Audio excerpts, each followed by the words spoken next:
Sa isang maliit na hardin, may isang langgam na hindi nagpapatid sa kanyang paghahanda.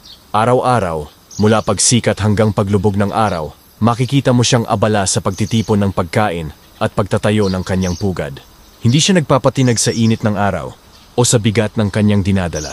Sa kabilang dako naman, may isang magandang alitaptap na kilala sa kanyang masayang pamumuhay.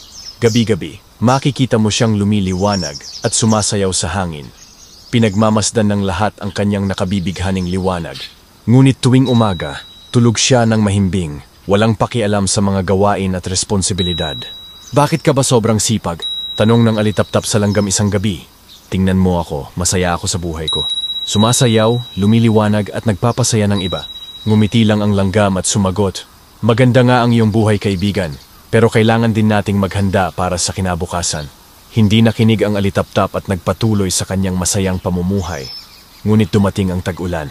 Ang malamig na hangin at tuloy-tuloy na pag-ulan ay nagdulot ng kahirapan sa hardin. Ang langgam, sa kanyang maayos na pugad, may sapat na pagkain at matutuluyan. Samantala, ang alitaptap ay nahirapang makahanap ng mapagkukublihan at pagkain. Doon niya naunawaan ang karunungan sa mga salita ng langgam. Lumapit siya rito at humingi ng tawad. Ngayon ko lang naintindihan kung bakit ka nagsisikap ng husto, sabi niya. Tinanggap siya ng langgam sa kanyang tahanan at sinabing, hindi pa huli ang lahat para matuto. Ang buhay ay hindi lang tungkol sa kasiyahan ng ngayon, kundi pati na rin sa paghahanda para sa bukas. Mula noon, ang alitaptap ay natutong balansehin ang kanyang masayang pamumuhay sa gabi at ang pagiging responsable sa araw.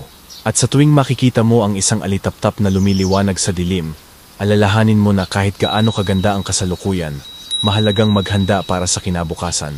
Sapagkat sa dulo, ang kasipagan at pagtitiyaga ay may matamis na gantimpala.